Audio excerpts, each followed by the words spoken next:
നിങ്ങൾക്ക് ഒരു റിഗ്രറ്റ് ഉണ്ടോ? നിങ്ങൾ ഒരു ഗിൽറ്റി ഫീൽ ചെയ്യുന്നുണ്ടോ? കുറച്ചുകൂടി പഠിച്ചിരുന്നെങ്കിൽ മോഡൽ എക്സാം കുറെ കൂടി ഈസി ആയിട്ട് എഴുതിയേനെ, അല്ലെങ്കിൽ ഒന്നുകൂടി ഞാൻ പരിശ്രമിച്ചിരുന്നെങ്കിൽ എനിക്ക് മോഡൽ എക്സാം ഒന്നുകൂടി ഉഷാറാക്കി എഴുതാൻ പറ്റിയെന്നുള്ളൊരു തോന്നൽ നിങ്ങളുടെ മനസ്സിലുണ്ടോ? ആ തോന്നൽ ഇപ്പം നിങ്ങൾക്ക് തോന്നുന്നു.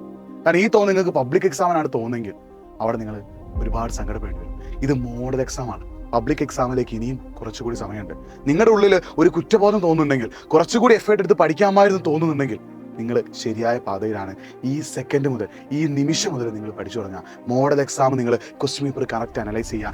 ഏതൊക്കെ ക്വസ്റ്റ്യനാണ് നിങ്ങൾക്ക് തെറ്റിപ്പോയത്, ഏതൊക്കെ ക്വസ്റ്റ്യനാണ് നിങ്ങൾ കറക്റ്റായിട്ട് വായിക്കാതെ കൊണ്ട് തെറ്റിപ്പോയത്, ഏതൊക്കെ കോൺസെപ്റ്റാണ് നിങ്ങൾക്ക് മനസ്സിലാക്കാൻ പറ്റാത്തത്, ഏതൊക്കെ ടോപ്പിക്കാണ് നിങ്ങൾ പഠിക്കാതെ വിട്ടത്, ഏതൊക്കെ ചാപ്റ്ററാണ് നിങ്ങൾ സ്കിപ്പ് ചെയ്ത് കളഞ്ഞത്, അതൊക്കെ നിങ്ങൾ കറക്റ്റ് മനസ്സിലാക്കി ഇനി അങ്ങോട്ടേക്കുള്ള 10 ദിവസം കറക്റ്റായിട്ട് എങ്ങനെ പഠിക്കണമെന്ന് നിങ്ങൾ തന്നെ ഒരു സ്റ്റഡി പ്ലാൻ തയ്യാറാക്കുക.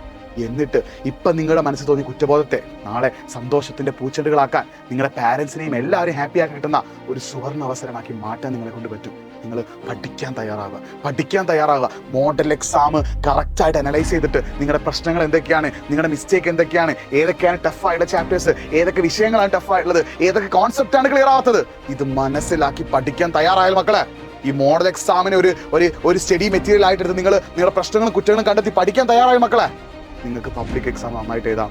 ഇനിയും നിങ്ങൾ ഒന്നും പഠിക്കാതിരിക്കുകയാണെങ്കിൽ ഞാൻ ഒന്നും പറയും.